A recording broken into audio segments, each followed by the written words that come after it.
People sometimes ask me, what happened to the off-grid cabin build? Last fall I made a video milling up a bunch of lumber saying I was going to build an off-grid cabin out of it. Then I did another video, another one, maybe even another one about it. Then all of a sudden, crickets.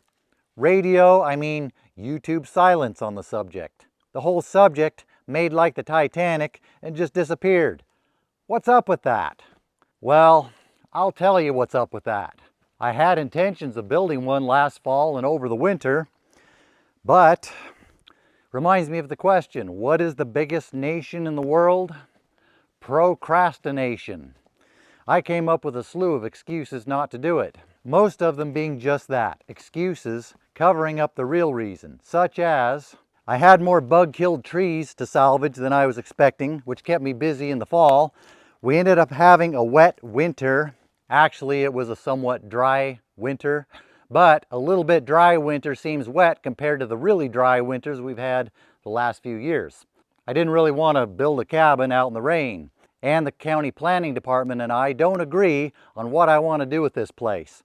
Instead of building a low-impact, small cabin, they want me to clear the land and build a big house with all the proper rooms, all the proper appliances. It has to be something that qualifies under the definition of a house. They want me to build something that's going to cost hundreds of thousands of dollars instead of just a simple few $1,000 cabin. There is the idea of just build it anyway, but is it smart to do that on YouTube? I don't know. Then there's another minor detail. When it comes to wood, my expertise is somewhat limited to growing trees and busting them up into little pieces. When it comes to actually assembling the wood and building something out of it, that's a little beyond my pay grade. Not that I've never built anything, not that I don't have some building experience. Just for me, that experience is limited enough that to build a cabin, it's going to take me a long time. It's going to be a slow process. The positive side of that is watching me try to build a cabin on camera might make for a good comedy show.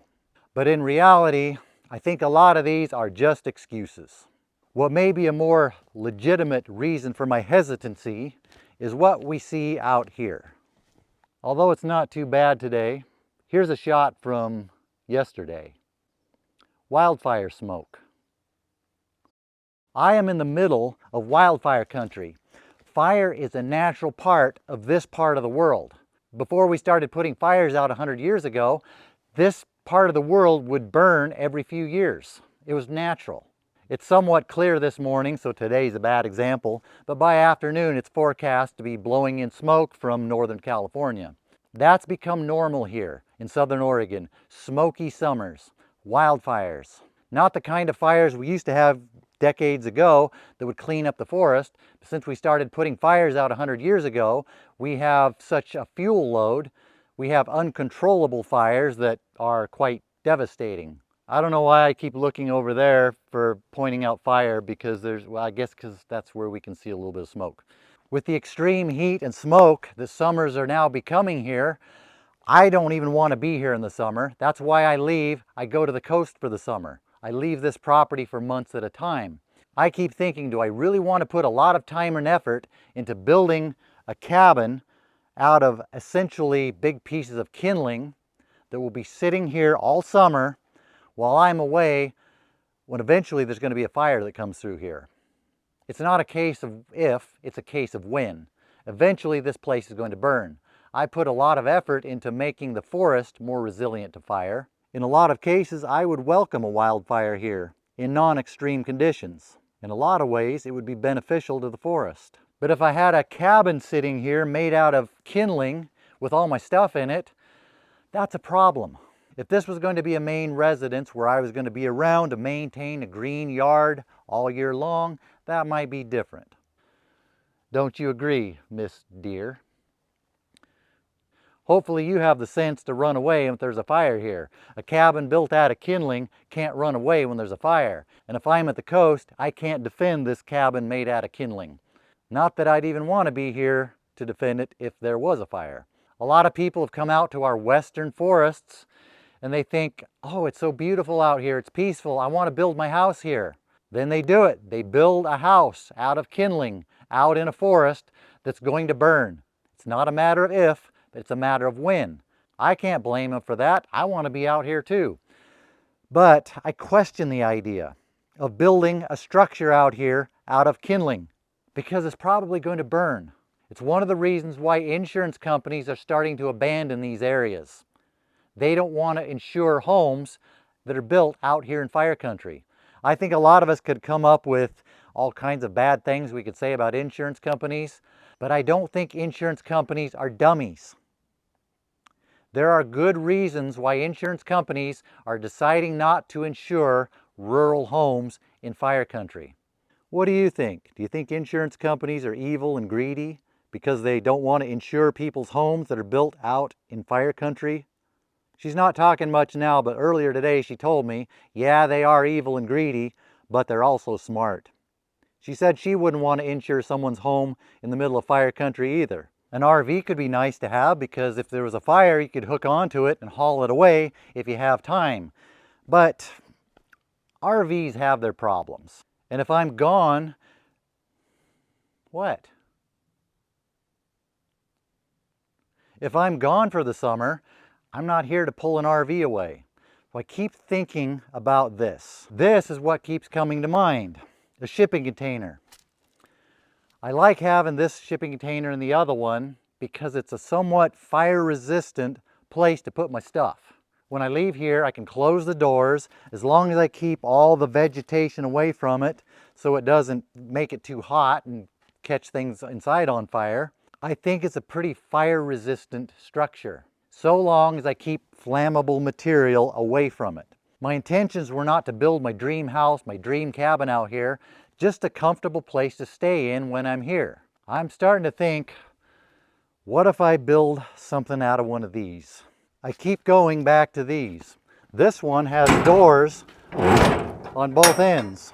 What if I build a big window on this end so there's plenty of light goes in? Maybe not plenty of light, but light. On this end, put in either big sliding glass door or glass French doors so there's light comes in on this end. Not necessarily this container, but one like it, or this one. This is my kiln, but I don't really use it as a kiln. The biggest problem with this, I think, is it's a small space. But again, this is not my dream house, not my dream cabin, just a comfortable place to stay when I'm here. I could have some quick disconnect electrical plumbing, if I even put plumbing in it. When I want to go away for a while, I can just close up the doors, have the window in the back, the doors in the front inset so I can close the doors just like normal. Then when I'm away for months at a time, everything's sealed up, fire safe, hopefully. The rubber seal is a vulnerability for fire. But I think if all flammables are kept away from it, that should minimize that. And if some goofy planning department person was to ever come out here, it would just look like a shipping container sitting here. I can put a lock on it. Not that anyone ever comes up here. What do you think? A goofy idea? I would ask the deer, but she took off. I'm sure she thinks it's absolutely nuts. I'm sure a lot of people are going to think, yeah, but what if you're in there and somebody closes the door and locks you in there? I think that's a good example of what I've heard called the misweighted bias, where we put too much weight on things we shouldn't be putting so much weight on. Instead of focusing on things that might actually kill us, like heart disease, cancer, from eating bad food, not getting exercise, driving down the road and getting in a car crash, cutting down trees and having an accident, instead of focusing on things that have a high probability of killing us, we put more focus on things like that's probably not going to happen. But in the remote chance that somebody might come up here and close those doors, there are ways to physically prevent that from happening. What do you think? Crazy idea? Do I belong in a mental institution? If I can't say mental institution, is that a good thing or a bad thing? Not sure. Starting to get a little bit more smoky. I have a dentist appointment, a dental cleaning tomorrow. One of the reasons I had to come back here. If you never hear from me again, it means I didn't survive. I didn't make it through that dental cleaning. Yes, I'm a big baby when it comes to going to the dentist. So if I don't pull through, nice knowing you all. Hopefully I'll see you again. Maybe it'll be at the coast, because as soon as I'm done with that, I'm getting out of here. Before I go, I'll leave you with this one thing.